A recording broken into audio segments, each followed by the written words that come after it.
Welcome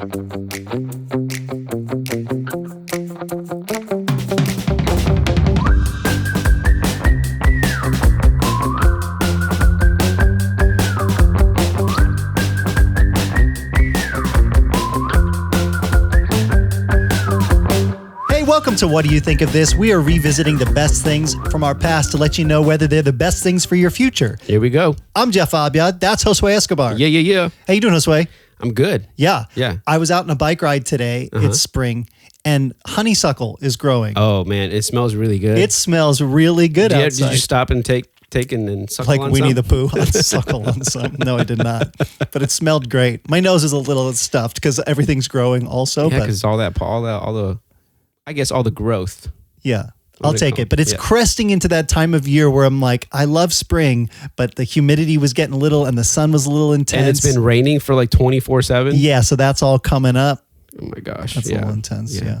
Coming into this movie today, I was thinking, I'm trying to remember in the past substitute teachers, because we're doing School of Rock today. If you guys know this, if you watched last week.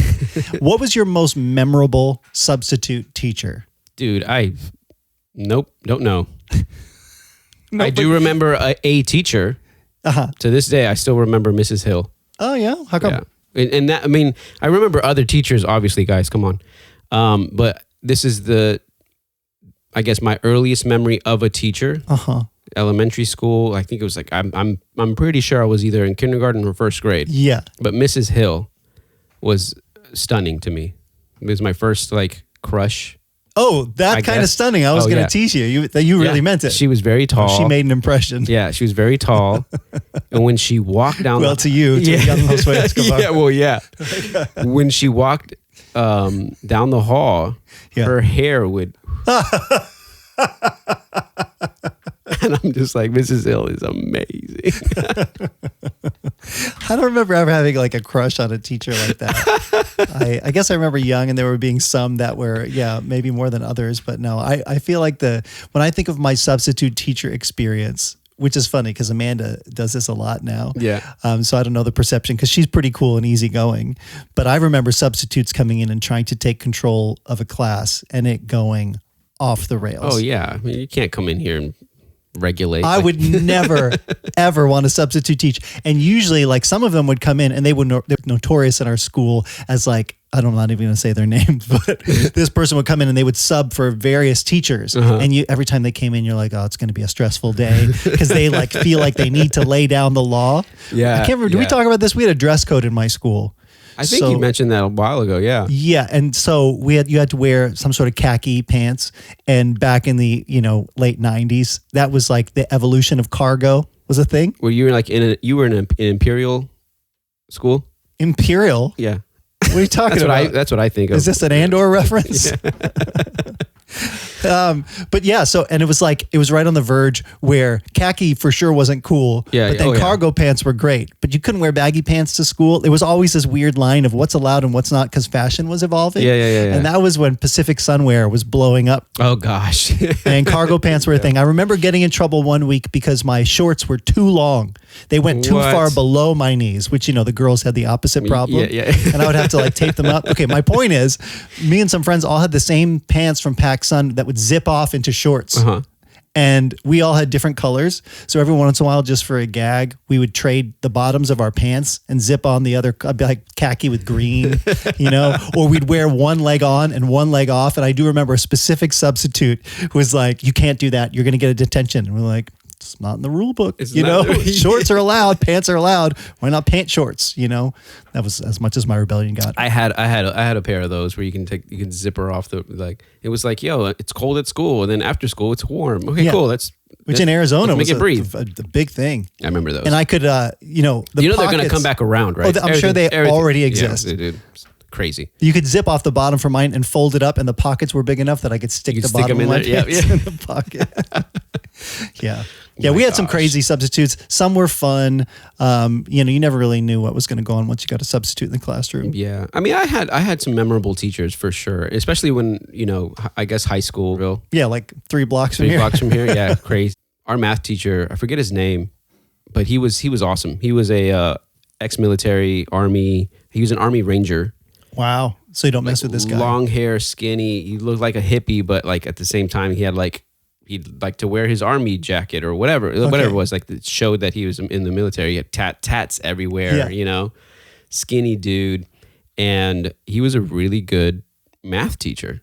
He really took the time to teach the like individual students at their level. Yeah. Okay. Like we're all supposed to be at this level, whatever, but hey, you might not get this portion of whatever where we're studying. Sure. He would like, okay, don't worry about it. I'm going to get with you later and I'm going to get you up to speed to like the highest common denominator in the class. Great teacher. That was a good awesome. Math analogy there. Yeah. He was amazing. I mean, I think he's the only reason why I probably did well in math. Because he took the time to go, hey, here's the concepts. Could you get your brain around this? And if you can, then you're ready for this. Right. You know, that kind of thing. A good teacher makes a huge difference. Yeah. And just taking the time. Obviously. Yeah, for sure. And I remember him a lot. And then Mrs. Arnett, I remember her. She was our keyboard, English teacher and keyboard teacher. The person that taught you how to use use a keyboard the right way. Computer keyboard. Yeah, computer keyboard. Which was a weird class because I'm like, at that point, I thought everybody knew how to use that because it was such a thing that, you know, everybody used. But today they don't even teach that because everybody... One of my kids had a teacher that prioritized that, and they would do like typing.com or whatever it was, but my other kids, no. Yeah. I didn't learn super well. I remember sitting in the classroom at the computer class and doing Oregon Trail or Carmen Sandiego and then having to do typing with those green letter screens. Yeah. But the way that I learned how to type was AOL Instant Messenger. Yep. Yeah, probably me too. Because I had to talk fast in a chat room, and I just I kind of evolved, and now I can type pretty well. Yeah. So I remember Mrs. Arnett. She was an English teacher, and then she also gave that class, and she was the only teacher that gave me like a graduation like gift and card, and it was really cool, really cool teachers. Yeah. And then Mrs. Hill forever will live in my head as like the most beautiful teacher in the world. But she's probably just mid. No, she's probably great. I forget what she. I mean, in elementary school, first grade. I mean, you're teaching everything, right? Yeah. I don't know if she's actually teaching anything. That was the vibe. Yeah. Were there multiple classes where kids were just like, I hope I get in Miss Hill's class. I hope I get it. Oh, man. I don't know. Yeah. I don't know. I got Mr. Beasley or, something crazy. I remember the teacher after Mrs. Hill. Yeah. Of it just all being downhill for me of like teachers. Downhill. Teachers they're not all great. They're not all pretty. They're not all. I remember some years where you'd be excited to get to the next class to have a teacher. And there was once or twice where that teacher moved away and you'd come the next year and go like, what? I missed my chance. Yeah. I only remember that kind of thing with like middle school, high school, where you're friends with other people that are a year ahead of you. Oh yeah. And they'll tell you this teacher's great. This teacher isn't. All that kind of stuff you learn about. Yeah. And I remember that aspect of like, okay, cool. When we graduate, get to the next class. Yeah, exactly. I hope I get that teacher and that teacher because my friends have told me about them. Well, my sister was literally always a year ahead of me. Oh, so she told you. And especially in our private school, it was just kind of next teacher. And I remember going into second grade and being so excited for Miss Cashhammer. And I don't even remember why. Yeah. Wow. But she was pregnant. And so she left a little bit into the year and we had another teacher who was fine, you know, but it was like, oh, this big thing. And like, oh man, like everybody loved this teacher and now she's gone. Oh, but I see it happen now with my kids. I don't know. They have so many teachers and there's so many different classes. Who knows? Yeah. Substitutes or whatever. But what I was going to say is the vibe of a substitute coming into a class that's not their element. Yeah. Spanish was always like that because there was only very few Spanish teachers. And then somebody would jump in for a day and you're like, we're not doing anything today. We're not going to learn. I do remember, I don't remember the substitute teachers per se, but I do remember that substitute teachers would just come in and be like, we're watching a movie today. Yeah, roll in the TV. Skeeky, skeeky, skeeky. Yep, we're just going to watch a movie and that's it. I think that's a pretty easy gig. But as we find out, if you're going to be a substitute teacher at a prep school. Yeah, there's more expected of you. Yep, for sure. Better keep both legs of your pants zipped on. Before we jump into the movie, I've got a really short quiz to sort of warm you up. Okay. It's called Rock On or Rock Wrong. This is a School of Rock pop culture edition quiz. So it's going to be really quick. Let me pull up my notes here. There's only 12, 13, 88 questions. Okay. Sorry, no, That's 12, 13, or 88. That's for the mini-sode next week. No, 6 questions. All right, here we go. So lightning quiz. These are all multiple choice. Okay. Question number 1. Which of these actors was not in a music-based movie? Is it A, Jack Black, B, Gwyneth Paltrow, C, Tom Hanks, D, Vin Diesel? I'm going to say Vin Diesel. Oh, wait. Nope. No. Was Vin Diesel in that Cats movie? God, I hope not. Actually, if he was, I would really like to see that. No, he wasn't in that. Okay, cool. So Vin Diesel. Vin Diesel's correct. Unless you count Tokyo Drift. For some reason, there's a lot of music and, there is. Bump up the stereo. No, it doesn't count. Vin Diesel was not. I'm glad I was right about that one. I'm like, wait, is he in Cats? That's all I can picture now. That's all I want to see. All right. Because there were a lot of people in Cats. Idris Elba. Yeah. I would have. James Corden. I mean, respectfully, if I was an actor, a prestigious actor like that, and they said, you want to be in Cats? I would be like, nope, I do not. Whoever sold that movie sold it. Because they got a lot of people. I think they paid actors. a lot of people. I think they say, hey. Yeah, but if you're Idris talks. Elba, you're like, yeah. Yeah, but if someone's going to be like, hey, I'll give you $100 million. Okay, yeah, I'll dress up as a cat. I don't know. It's monumental though. Like the play Cats. I remember as a kid seeing advertisements all the time. We're in Jersey, so it'd be like right across the river. But yeah, you know what they should bring back or do is Thundercats. Oh, they keep talking about it. They keep talking about it. Come on, you guys. I want to see that. You can do Cats. Let's do Thundercats. Ho! Thunder, thunder, thunder, thunder, cats. Snarf, snarf, snarf. Which of these fake bands actually released a real album? A, Spinal Tap. B, The Beats from Doug. C, Stillwater from Almost Famous. Remember Stillwater? Yeah. D, Mouse Rat from Parks and Rec. I think Spinal Tap. I think you are correct. Yeah, yo. I also would have accepted Mouse Rat because apparently they also released a real album. Did they really? That's what it says. That's crazy. 2 for 2. What subject did Dewey Finn pretend to teach in School of Rock? Go. Was it A, science, B, English, C, history, D, math? Math. I'm going to say, right? Well, the answer that the GPT gave me was history, but I remember him specifically saying E equals MC squared. So in that case, aren't we in science? No, but then he made it into a song. Oh, right. I wish I can remember the song right now. Well, what about when they leave, like he's out of the classroom and they're playing the recording? What is he teaching then? Oh, that's a good question. Oh, it is history because he's talking about the Nina, the Pinta, and the Santa Maria. Oh, that's right. That's right. Huh. I actually thought that class was just a general studies class. Like it had all the subjects. Like, I thought it was too. Yeah. I'm going to accept your answer in any of those. Okay, fine. All right.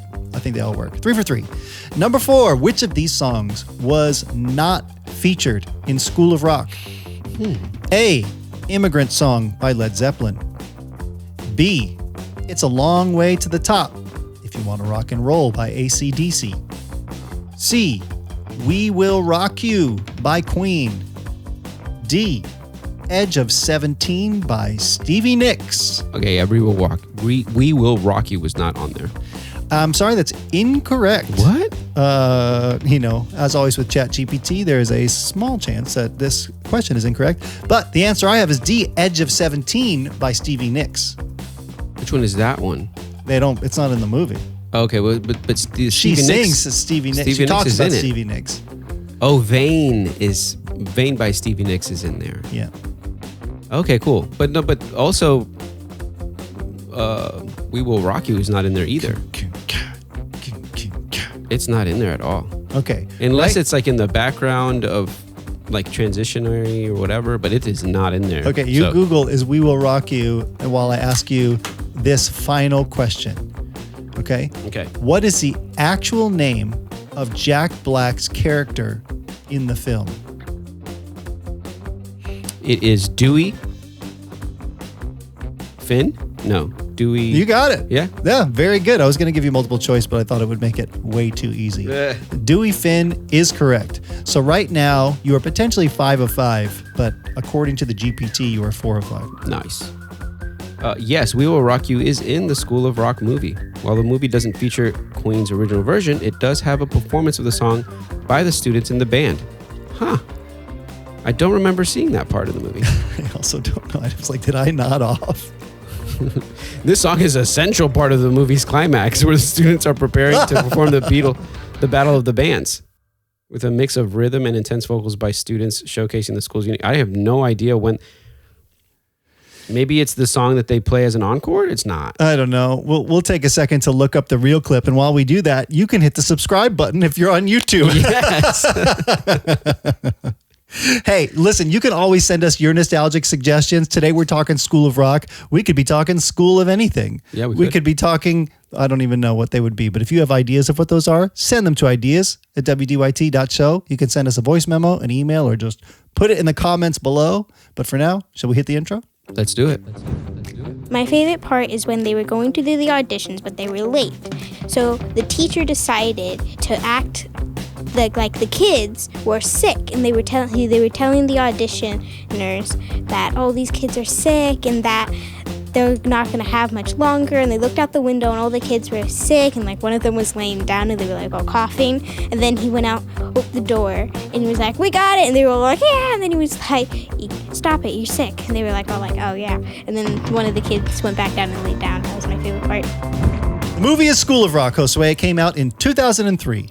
For those who are about to rock, we salute you. I added some Jack Black graphics to our minisode last week, and I hope you all enjoyed. If you haven't seen them yet, I worked a little harder than normal on that, so enjoy. Dude, this movie, to me, Jack Black is wild. Yeah, he is a very specific character. No, I don't think anybody else. He's a very unique person. You know who he reminds me of, talking about high school, is people in my like drama improv class. Really? Yeah, he's got that vibe of somebody that's just, who knows what he's gonna do. He's always on. He's just like a character. Yeah. So crazy. This movie was written by a man named Mike White. Now, I didn't put this together until I was looking this up after the fact. But do you know the name Mike White? Mm-mm. Okay, he's a character in this movie. He is Ned Schneebly. Oh, really? He wrote the movie. That's cool. And is more relevant maybe for people today because he wrote White Lotus. He created the White Lotus, which I've never watched, but it's current now on HBO. What is that one? I haven't seen it. Oh, okay. Jimmy, comment below because he's been watching White Lotus. You can tell us more about it. But yeah, which is I feel like a big pivot. Cool, man. That's really interesting. This movie cost $35 million, and in the box office it made $131 million. Wow. So for a premiere of a guy like Jack Black, I feel like big success. Heck yeah, dude. Did this launch his Tenacious D career also? I was going to ask you that. I don't know because I'm not as familiar with the Tenacious D stuff. Yeah, I need to look it up because, I mean, it's very much in that realm of comedy of Tenacious D without the, some of the crudeness of it, Yeah. But yeah, I mean, it's just, he's just such a character. And the kids are having a blast because he's acting like his characters do in the other movies. Yeah, because he's got that vibe, that the movement he does, all those types of things, the vocals the notes that he hits. Yeah. He does that in like Kung Fu Panda. He does that in. I was going to ask you, is there any movie where he does not do that? Because this feels just like even Mario. Yeah, they know Bowser. They know it's him. They know it's Bowser. You know, and he sings in that too. Yeah. So yeah, he's just sort of himself. He's one of those guys that you hire to be Jack Black. But for those of you who don't know the movie, it's basically this guy who is in a rock band. He's been in a rock band for a long time, pretty unsuccessful. Yeah, to say the least. He's delusional, thinking that he's like the God's gift to rock. And he gets kicked out of his band. He's broke. His roommate and his girlfriend, roommate and roommate's girlfriend are like, you're a bum. Who's played by Sarah Silverman. Which I made the kids like close their eyes while Sarah Silverman was talking. And they were like, it's Penelope from Wreck-It Ralph. Lucy pointed that out. She got it up. immediately when she talked, she's like, "Is that Penelope from Wreck-It Ralph?" And I've never seen Wreck-It Ralph. Yeah. I'm like, I have no idea. Yeah, it's really good. And so this guy is like a bum. They're upset with him. You need to pay the rent. You haven't She's paid more rent. upset with him than his roommate. He's pretty, passive. Yeah, he's the nerdy guy. He's like, he's my friend. I'll let him just mooch off me or whatever. And she's like, no, stand up for yourself. Which is funny because she does at the end against her. Yeah. And then he's like, fine, you guys want me to pay the rent. I'll figure it out. And then one day he gets a call because his roommate is a substitute teacher. Gets a call from a school. Do you want to substitute? Like, we need Ned to substitute. He's like, he's not. How much does this thing pay? $650 a week. He's like, oh, ka-ching. Hey, that's me. I'm Ned. I love the, hold on. He just walked into the door. Yeah. This is a Ned Schneebly. So he takes the gig. Yeah, he just to be a substitute teacher at a preparatory school. His character is just all unnecessary confidence. He's just walking with confidence, except when he's down on himself. So he's like, "Yeah, I could do this," and he just rolls in there, not knowing anything. Exactly, and then chaos ensues with the kids, and he gets the idea that he sees these kids in a different class playing music. Yeah, and he's like, "Ooh, I can exploit these kids and yeah." make them into a band so I can win prize money." I think it woke him up too, because the whole thing is he's bored in there. He realizes he has to be a quote unquote responsible adult. So he's there. He's like, guys, just do whatever. Have a recess, all day. And the kids are more on it than he is. We need to study, or what's the name of the main girl? Yeah, I forget her name. But she's like the goody two shoes, the teacher's pet. Who, honestly, the way that she looks like she could be related to your kids. Yeah, like Ella. I was like, oh, she looks like an Escobar cousin. And so, so when he sees him in the music class, it lights up something of him because, it piqued an area of his interest. Yeah, exactly. So you see this guy is not, you get him at the beginning delusional, and then you see him in this light that his, roommate's girlfriend or whatever sees him where he's like worthless. Yeah. But it just sort of depends. When the light touches the right thing, he lights up and he can be pretty amazing. I think we're all that way. Isn't that funny? Yeah. Little life lesson there. Yeah. So and like you said, comedy ensues. Now, when did you first see this movie? Man, wow. What year did this come out? 2003. I definitely didn't see it in the theater. I saw it. It must have been a rental after I don't even remember. Yeah, it must have been, or a TV, because I want to say I saw it. I didn't see it in theaters for sure. Now, most of the time we hit one of these suggestions because it's like really resonates with one of us. But we had just talked about Incubus. We're in that kind of rock and roll mode. And this is more of a kid targeted movie. Yeah. So it felt like a fun one to visit. But because of that, I'm like, I don't have any real strong memories about this.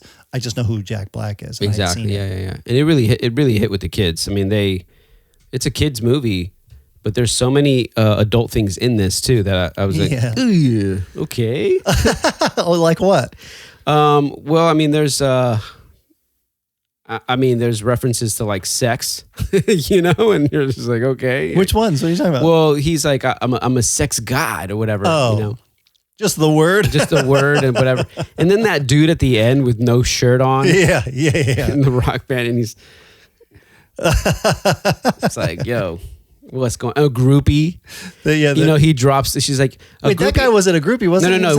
When he talks to the girl, like, you're going to be a groupie. Right. She's like, I don't want to be a groupie. I don't know what groupies are. He says, I know what groupies are. He's like, what do you mean? Groupies are great. And like, no, groupies are sluts. Yeah. Like, oh, okay. Ooh, like that. What does that mean, Dad? Exactly. Yeah, okay, I see it. Okay. So there was, that kind of stuff. No Vacancy, No Vacancy. That's the name of the band. I was thinking about that guy. Was he in anything else? I looked him up and I don't recognize him, but his face looks familiar. His face does look familiar. I wonder if he's in like a TV show or something like that. Yeah. Well, but anyway, talk about, I think one thing that this movie grabs onto that it does intentionally, that it knows, like, this is the whole point, the selling point, is tying music to a film like this.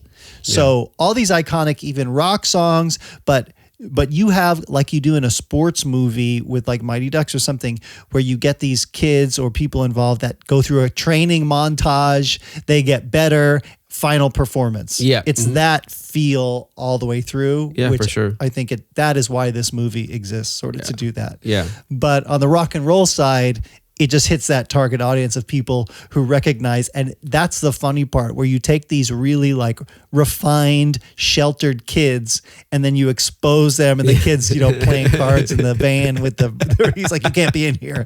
That vibe. That's a 10-year-old boy. Act like a man. Grow up. Yeah. Be a responsible adult. It's like, wait, that's what people have been telling you.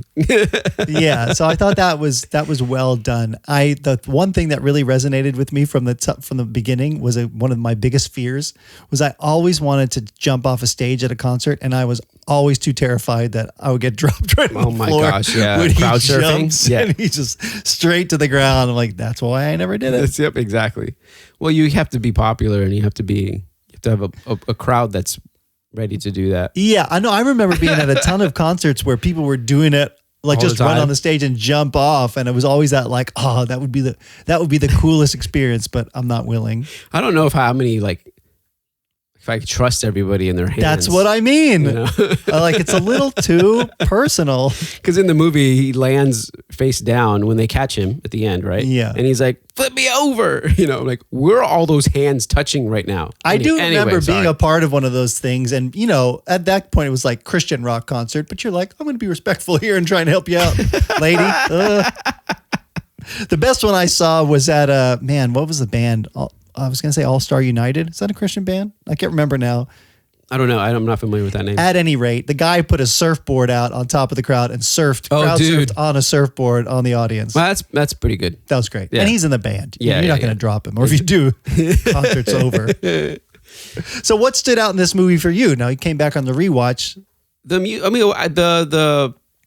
music, but the arc of this guy's character, Uh-huh. The irresponsibility, the delusional thing, whatever, and then him like really growing up and finding out that he's a really good music teacher in less than 6 weeks. In less than 6 weeks. I mean, if you're good at something, if you're passionate about something, you can teach somebody that passion. I think. Well, the cool thing is, I think the kids obviously don't know this type of music, rock music, right? And there's like this appreciation to, and I think Jack Black, in a sense, believes this of like rock being like the best type of music. You mean him, like actual Jack Black? Yeah, because he's also has a song, a Tenacious D song. Forget the name of the song, but it's basically like all these other genres of music, new metal, disco, pop, all these tried to like kill, the metal, kill the rock, whatever, and they couldn't succeed because the metal will always live, whatever. Yeah. So it's like this sentiment of, hey, these kids don't know how great this can be, and like an outlet, if in a healthy manner, for passion. And I mean, he's teaching them rebellion and stick it to the man, all that kind of stuff. But at the end, he's like, the rock's not about, women and drugs and being losers. Well, but can I say though, at the beginning in that first introductory scene when he's like, "What's rock about?" and it was like scoring chicks, and that was stick it to the man, getting wasted, and he's got that strap-on Fender amp, with Marshall amp, yeah. Was it a Marshall? I think so. Yeah. Oh yeah, but anyway, yeah, you're right. I see it in my head now. But clipped to his belt. Yeah. That was a real thing. It is a real thing. Anyway, that was really funny to me. So I mean, I appreciate that because, anybody who's anybody, if you love music, you got to give props to what came before you. Yeah. And, I would say jazz, rhythm and blues, rock, all that stuff gave you what we have today. Yeah. Let's just put it all out there. It's like, it's a real thing. It is so funny because as a person who grew up in like a Christian context, I loved rock music, but my rock music was different. Yeah. And I didn't know all the time where those influences were coming from because we were like really cordoned off. Remember the 80s and 90s were wild. Like, don't listen to anything. It was a whole thing like that. So my appreciation of the musical genre was very pure in that, like, I love this music and it didn't have all like the messaging in it either, which was very sanitized, which worked for me in the context. But then come to find out, these guys were all listening or pulling stuff from these places, like you're saying. You can't have one without the other. Yeah, you can. Yeah, like you said, you have this influence, whether or not you're like, okay, I don't necessarily believe the lifestyle some of these guys are living, but they're contributing something to the genre that is so meaningful. Exactly. And like, there's so many things that I think just with everything or anything, you have a passion of whether it's sports, arts, all that kind of stuff. Yeah. There's, something someone can take out of and be successful from, or it just brings you a joy. And I think ultimately that's what he kind of brought to these kids and even to the parents of these kids. Oh, they were excited at the end. It was a joy that they didn't know they could have. Like one dad was like, why is my kid listening to this or whatever? And at the end, it's like, my kid's really talented. Yeah. You can't just shut the door to everything in fear of XYZ because you don't know if you do it in a healthy way, you don't know what they're going to get and what will come out of that. Right. Because that one kid, I mean, he could play the guitar. And I don't know if this is true or not, but I think those kids all actually musicians. Are playing in musicians. Yeah. That was one of the facts that I found, which is cool. Which is amazing. Yeah. So, I really liked that's what stood out to me is just the arc, the character arc. I really liked the character arc and how they evolved him from point A to point B. One thing that I read that I didn't really like when I read it, I didn't look too much into it, was that the kids going back to just normal everyday life for them after this movie was quite difficult. Like they were all the kids were, there was a whole article about all of their challenges going back to their middle school or whatever after having had famous, this big blow up thing and then having to just be a normal kid, which I could imagine would be really tough. Yeah, that's probably his stuff. But on the viewer side, it's like watching the Wizard of Oz and you're not really thinking about all the trouble behind the fact. You're like, wow, this is really cool. And I think that's another thing this has going for it, that not only do you have that very familiar arc of somebody and a team and whatever getting better at something, but it's kids. Yeah. That are talented. So it's fun when you get to the end and you see their parents reacting and the kid, throwing his hat into the audience or the kid on the drum. They all kind of had their featured moment and it gives you that feeling of like, wow, accomplishment or whatever that is. Yeah. Which is, it's really cool. And I like how they depicted the way the kids also, basically became a little bit independent from their parents, Yeah. We know what happened, but we still like this guy and we're going to do this thing. Yeah. So they all kind of work together to skip school when they go to do this audition. Yeah. So basically he's entering them in this battle of the bands and he tells them it's a class assignment or whatever. I don't know at what point they start getting wind of the fact that this is not really a class thing, the parent teacher conference, they're all like, tell him, Mr. whatever is Schneebly. So they sneak out while the parents are all complaining. Can we just, by the way, say how great Joan Cusack is? She did such a great job. She's again, kind of herself, but she added a lot. Yeah. She was really fun. I really liked her character a lot. And I thought she was, everybody thinks, she's a hard, but in the movie, yeah. But like she has to be. She's sort of forced upon her because she's the principal or headmaster, or whatever she is. Yeah. But you find out when he takes her out for like quote unquote coffee, and then they just hand her a beer. It's like, oh, you sure you don't have coffee here? And then she's going on and on about Stevie Nicks or whatever. Yeah. She just had a lot of good lines. But anyway, so she's there trying to handle the parents, and then the kids kind of go off to do this battle of the bands, and then they don't make it in. They cut them off. Yep. And then the kids are like, that's when they start teaming up with him to help him out. And they come up with this whole lie that they're all terminal. That was one of my favorite parts, dude. The kids were like, why? Oh, and they got it and they were laughing. They're like, look at them. And the one kid on the ground. Yeah. And then when he tells them, we got it, we're in, they're like, yeah. It's like, but remember, you're dying, remember? And the kid immediately like goes back down to the ground. Yeah, that was well done too. They're all terminal. They got a rare blood disease. What is it called?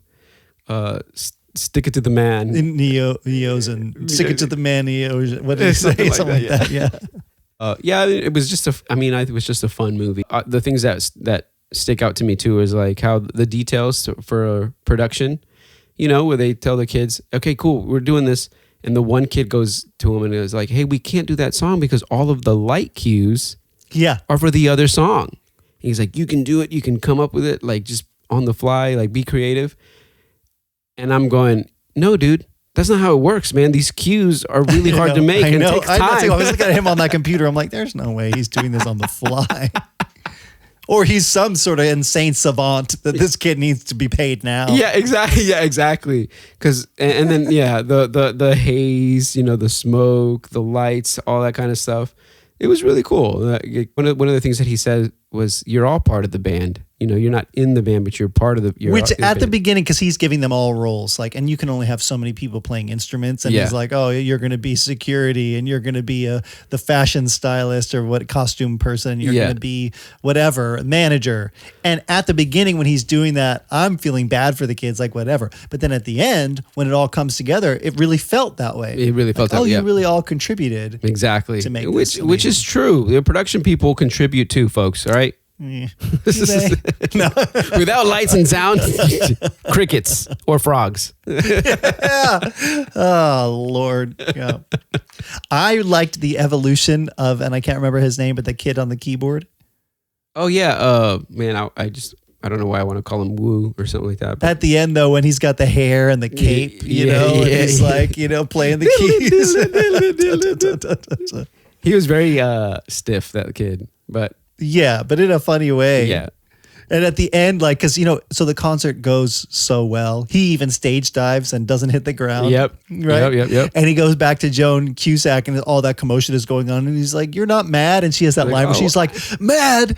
I'm furious." But she's excited. Yeah. Just again, Joan Cusack, great delivery, great. That was all, it came together well. Yeah, for sure. I thought there was more of a romantic thing.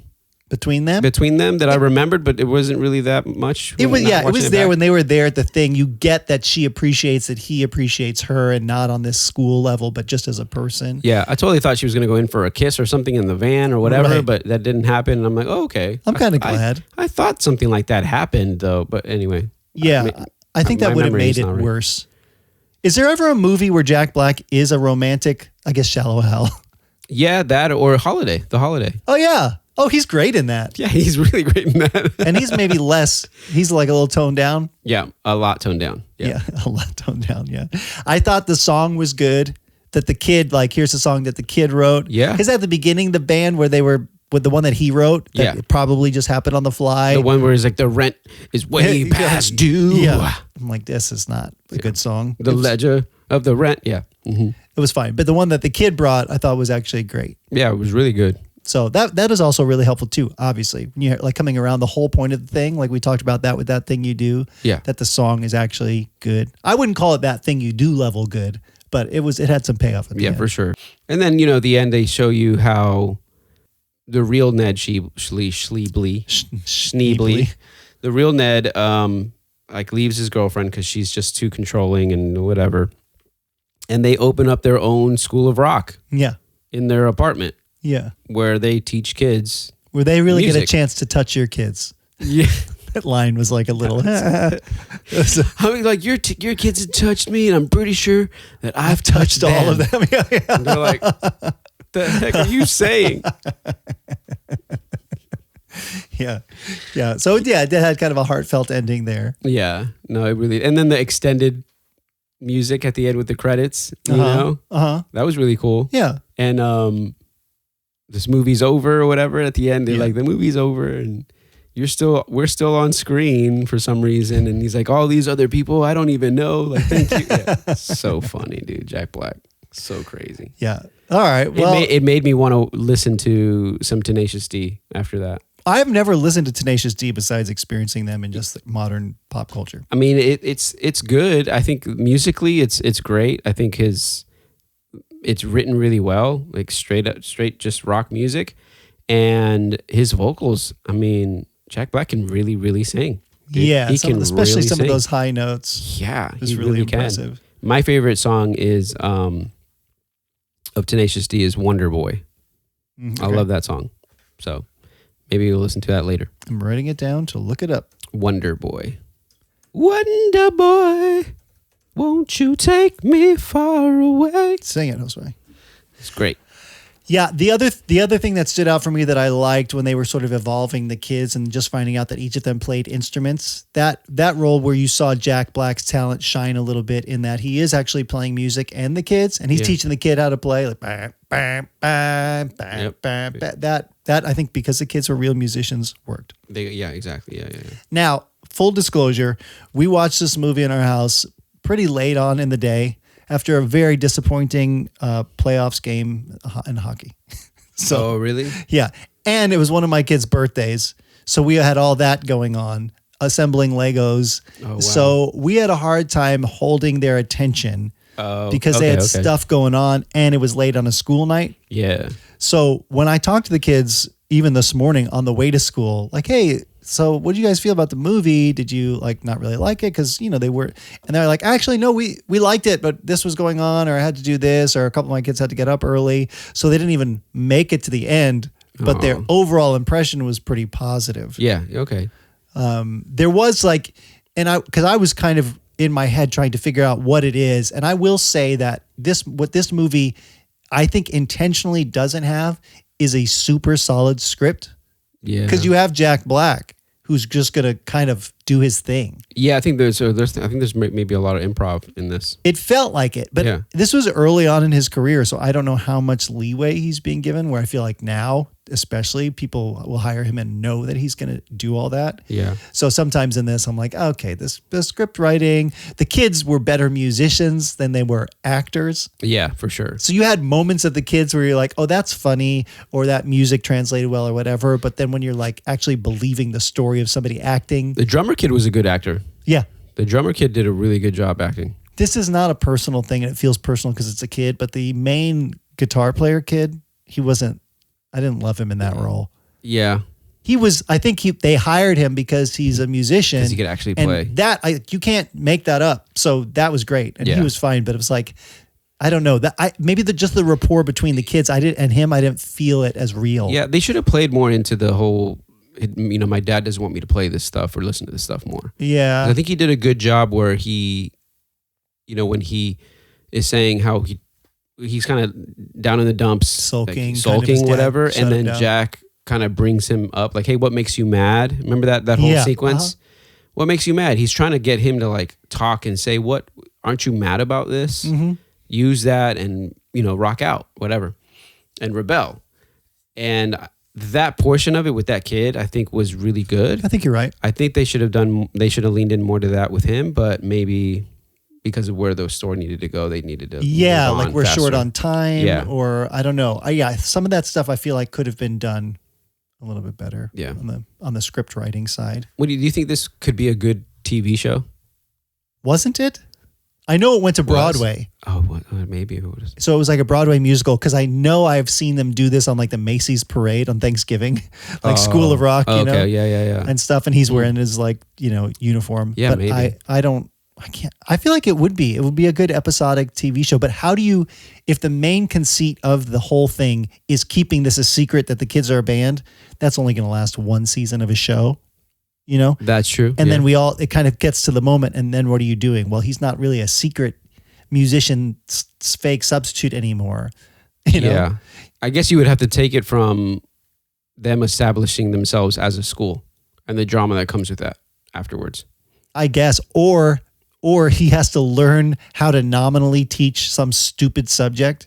Like whatever it is, or some maybe not history, but I'm like the shop teacher, or I'm something or else. Yeah. And then when they leave, you could actually teach them welding, but then also how to play an instrument. I love that joke that he says to the other teachers, those who can't teach, and those who can't teach becomes PE teachers. Yeah, that was funny, where he's like building rapport with the teachers. Yeah. Even that though, I feel like that bit could have developed a little bit more with him and them, because that was fun. Yeah. And that felt funny. Yeah. But it didn't feel like they actually knew each other. Like they were playing it. Yeah. That moment was to build like, oh, they're kind of getting along. But at some point they did mention that he'd only been there a couple of weeks. And I'm like, oh yeah, this feels like it's rushed. Yeah. Mm-hmm. Maybe you can only do so much in a TV show. That's why a whole season, maybe a season of this being a TV show.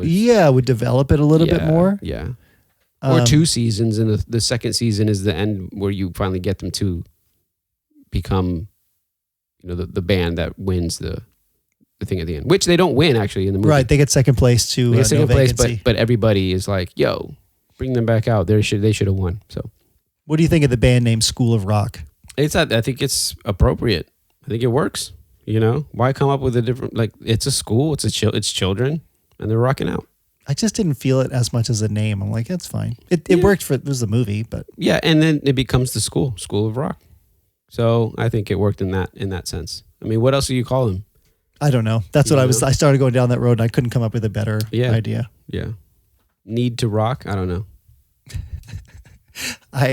Before we get to what we think about this, one thing I forgot to note that I found in my notes was the kids' musical influences. Mm-hmm. He's like, what are your musical influences? And they're like, Christina Aguilera. What did the guys say, Puff Daddy? Yeah. And then the girl's like, Liza Minnelli. He's like, what? Oh, what? Yeah. What? That kid. Oh, geez. But I do think when you got to that end part and they're showing all of those kids different skills and highlighting them, like that stuff, again, musically came together pretty well. No, it really did. Well, was there anything that you feel like didn't age well in this movie or didn't work? Like maybe you thought, like you said, you thought they were in a relationship and not that didn't age well, but you came back to it and were surprised. Did anything like that happen to you when you're like, no, I don't. How do you know? I honestly don't know. I think rock is pretty timeless. Mm-hmm. And I think this movie is going to be pretty timeless. Yeah. I don't think it stands out to me as like dated or anything either. Yeah, it didn't feel dated. You know, other than like when the kids say Christina Aguilera and things like that, that's going to date it a little bit. But I mean, Puff Daddy for sure is going to date it. That didn't go well. Ugh. But it was only 20 years ago. So yeah, 20 years ago. Jeez. Well, if you had to sell this movie now to a new viewer, you got like 20 seconds to do it. Jack Black. What's the Jack Black antics? Sorry. Yeah. Rock music and fun for the whole family. Yeah, I think the idea that you take prep school kids and turn them into a rock band, I get why this was made into a movie. Yeah. And he accidentally finds redemption. Yeah. And the soundtrack is good. Yeah. The song at the end was really great. The kid's song is great. Yeah. Okay. I will say, I'm saying yeah, but if we get to what we actually think about this, I downloaded with Amanda after the fact. I'm like, what did you think about this? And we landed on the same spot. It was fine. It was good. This wasn't bad. Then this wasn't my favorite movie. It was very middle of the road for me. When I watched it, I'm like, I don't think I would go out of my way. This is probably why I haven't seen it a ton to watch it. Yeah. But I sat down and watched it and I enjoyed it. It's not a movie that for sure you would be like, oh, I want to watch that. You know, it's a good story and you just move on, I guess. Right. So I'd recommend it. People watch it. It's fun. You know, I'm not going to say it's a nostalgia thing because I really I don't have a nostalgia thing about it. So I think it holds up. I think it's fine. Where is that on the scale? It holds up fine. It holds up fine. It's there. It's not a bad movie. It is not Alice Through the Looking Glass at all. Oh, you know what though? I mean, at least that one is a wild ride. If I had to pick one to rewatch, I have too much nostalgia for Alice. Really? Oh my gosh. Oh, I would totally watch that I again. would not watch that movie ever again. I would rewatch our episode talking about it and your face. Oh, just delightful. You could hold my eyelids open and play School of Rock 24/7 for like 6 months and I would be like okay with that. But if not with Alice. Oh no! As characters, give me Jack Black and Joan Cusack any day over that White Rabbit and the Red Queen.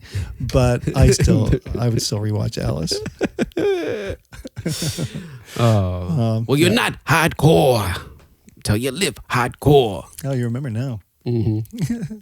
Okay, before we get to the end, because I do have some closing the loop stuff for this. Where would you categorize this as far as musical movies that we've seen? We watched That Thing You Do, which I feel like was the most musical. What are the other musical ones we watched? We watched Newsies. Newsies, yep. How do you feel like this? This is a good question. How do you feel like this compares to Newsies? Ooh, I think Newsies is better. Than this? Yeah. I would say Newsies, School of Rock, and then That Thing You Do. What, under? I am aghast. I would tie it. I would take both. I can take or leave either one. I think That Thing You Do blows both of those other ones out of the water. You think so, huh? Oh, yeah, but I didn't like Newsies. See, that's the thing. Nostalgia for me, Newsies, outdoes both of these. Right. I mean, That Thing You Do was good. I mean, yeah, it was good. I mean, I would say maybe that one ahead of School of Rock only because, like, it's more adult than a bunch of kids. Yeah, I just think it's a better story overall. Yeah, story-wise and script-wise, yeah, it is. But Jack Black is so entertaining, man. Yeah. Once he's on screen, you're just like, what's he going to do? He's funny, but you're convincing me more that I'm starting to not like this movie. I didn't like it as much. I did read, though, that final song, and I don't know if this is accurate, was performed live. Whoa. If that's the case, I mean, at least props to these kids. Yeah, heck yeah, for Production sure. in this was good. I mean, can you really say that about That Thing You Do? Yeah. That they performed that?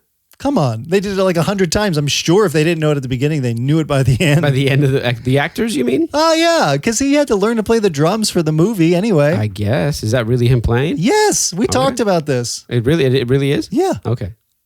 He's Spartacus. Spartacus.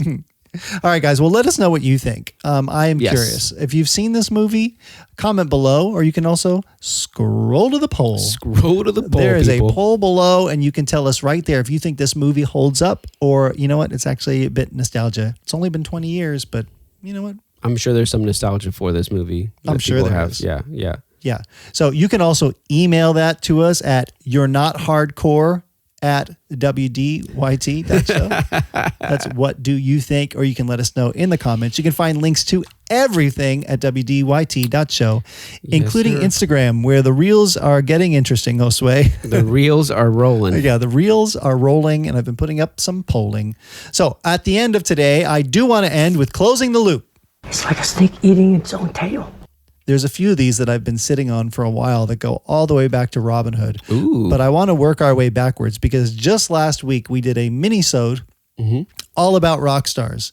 And I just want to point out for our fans and for all of us, Party like a rock star. that Liv Tyler was not in High Fidelity. I don't know what you were thinking. I looked up the cast of High Fidelity and I found Lisa Bonet is in it. Huh. Joan Cusack is in it. Whoa. John Cusack is in it. Catherine Zeta-Jones is in it. Whoa. And Lily Taylor. I thought maybe Lily Taylor, Liv Tyler. I'm not sure where. But it's not Liv Tyler. Huh.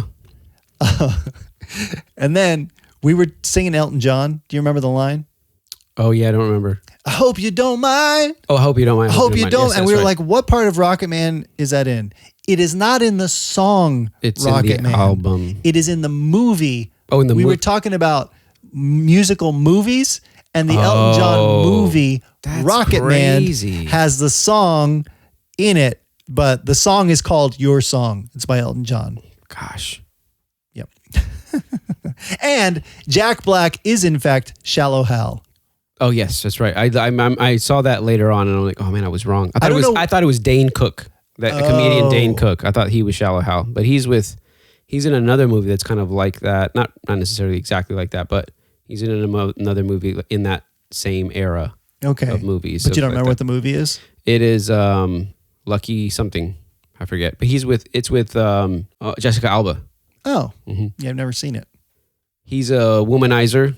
I think he's a dentist or something. Womanizer. And if a woman, he's got this curse that got put on him or something like that, that when a woman sleeps with him, the next guy that she meets is going to be the one that she marries, and it works out. Oh. So it comes out. I don't know how women find this out, but they're all like, ooh, and they all come onto him. They all want to have a one night stand, and they're like, thank you very much. Oh, and then Lord. And then he finds out later that they get married with some other dude. So he's always like, he never finds his person, which is at first his whole life was like wanting to be this way, but then he's like, no, I actually kind of want to get married and find my person. Sure. But everybody only wants me because they're going to find their person after me. And then he finds Jessica Alba and he wants to make that person his person. Then, yes, you can look up the movie. I don't know why I know this movie so well. I've probably only seen it once. Crazy. As many times as School of I remember Rock. seeing Shallow Hal. Gwyneth Paltrow's in that. She's the main girl. Yeah, and Jason Alexander. Yeah. That's a great movie too. I just only remember his tail. That's all I remember. He has a tail. It's like overgrown tailbone that's like a tail and he can move it. I don't remember that part. Why? It was just The things that we remember, man. I know. Episode 39, Incubus, Morning View. We took a quiz. It was uncertain what your score was. Yeah. You did succeed, Josue. You actually got a 25.5, not a 23.5. The question was, which song includes the lyrics, I hear you on the radio, you permeate my screen, it's unkind. It is actually Megalomaniac. Yep, I was right. You were right. And I asked you what the acronym SCIENCE stands for. Oh, yeah, I didn't know that. SCIENCE. You have any guesses? Scenic, introspective, I don't know. I wish I would have done this multiple choice because I still think you wouldn't have guessed what this is. Sailing catamarans is every nautical captain's ecstasy. What is so weird? It's your favorite band, Josue. Get it under control. I love it. And at the end of our epic spring of 2025, our epic spring of 2025. Just wanted to do it one more time. We covered 2 Robin Hoods. Episode 34, we did Robin Hood, Prince of Thieves. And the guy who plays Friar Tuck, his name is Michael McShane. He is in Richie Rich. He is Professor Keen Bean. That's so funny. Professor Keen Bean. And I had this on my fact list here. I don't think we came back to it. Liam Neeson reportedly turned down the role of Robin Hood. Oh. Because he was asked to do a British accent. Oh. And so he couldn't really do that. So he just decided not to do it. And then Kevin Costner did the movie and decided not to do the British accent. He's like, everybody, this isn't working. Let's just be yourself. Forget about it. Marion. You need to talk like a New Yorker at all. You remember Dances with Wolves? Just talk like that. There you go. And drier and slower and monotone. Yeah, there you go. It's going to be the most amazing movie ever. I'll rewatch it again. Rewatch it before School of Rock. Robin Hood Men in Tights. I probably would too. White Men Can't Jump. Yep. Do you know who the guy is in it? We couldn't think of his name. Oh, Woody Harrelson. There you go. See, guys, we know names. I thought about that. I remember thinking about that the other day. And we just watched Solo, the Star Wars movie. Is he in that? Woody Harrelson, yeah. He's in Solo? Yeah. As what? He's the guy who teaches Han how to be Han. God, I don't remember that movie. That movie is not that great. Yeah. It's so funny. We're watching this movie and you know how Han gets his name? Yeah. Right? It's dumb. It's stupid. Yeah, what's your last name? I don't have one. By yourself. Okay, the Empire gives him his name. Exactly. It's so stupid, right? Ezra immediately says, "That's dumb." Thank you, and I'm Ezra. like, "Thank you, Yeah. Ezra. You get it." Yep. Even an 8-year-old kid thinks that's stupid. Disney, come on. What the heck are you doing? Yeah. I want to tell you also, we're almost done here. I had a lot of stuff. Atlanta Braves fans did not invent the chop. Yeah. The motion was developed at Florida State University, but it was adopted by Braves fans in 1991. Oh, wow. So it's been a long time.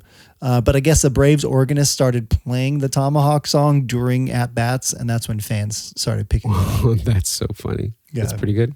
So, and that makes it a little better for me because I feel like if the Braves organization would have invented the chop, it just feels a little too like cultural appropriation in a weird, gross way. But then it's like, oh, this just sort of happened. Yeah. That organist, Carolyn King is her name. She was responsible. Good for you. I think, way to go. Way to make an impact on culture, Carolyn. Yeah, way to go, musicians. Yeah, you're doing it. Yeah. You're doing it. We make the she world would move. actually pick up her organ at a keytar and she had a strap-on Marshall amp and she would walk the audience.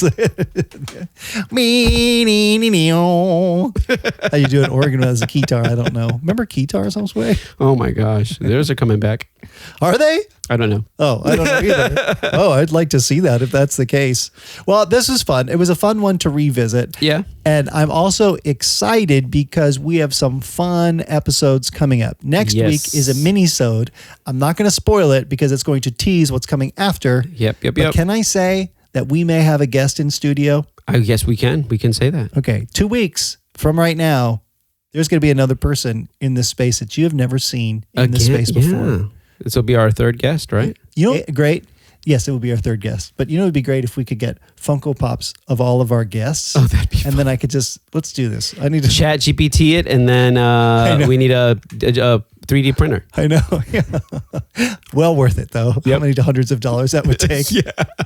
Well, thanks everybody for listening. Thank you, Josue, for suggesting the topic. And your wife, I think, maybe had something to do with that. Yeah, she was like, maybe the kids would want to see this. They love Jack Black, and they're going to love the movie instead of hating the movies you're watching. Yeah. And thank you, Jack Black, for giving us this gift that is just you. Exactly. Yeah, for sure. It's been a fun time. And thank you to everybody who has liked, subscribed, and given us 5 stars. Yes. Because those stars and those shares are helping people. Lately, I've just been texting our hype team with suggested, here's what you could text to a friend when you share the podcast. As a podcast co-host, I don't know how you feel about this, always feel weird sharing the podcast. Yeah. I'm like, hey, want to listen to my podcast? It is kind of like self-serving in a way. But hey, you got to do what you got to do. So let us know and we'll give you prompts and you can send them to all your friends. It's like realtors. Hey, do you want to buy a house? You can buy it from me. Like, dude. I feel like this is free of charge. Yeah. We're giving you a good time. Just give us a thumbs up. That's all we need. We're not trying to sell you anything. Nope. Maybe later. Yeah. Give you a nice mug. This is brought to you by wdyt.show. Sunwill. All right. Well, thanks, Josue. This is fun. I'm looking forward to next week. Heck yeah. See you, everybody. All right, everybody. Peace out. Bye.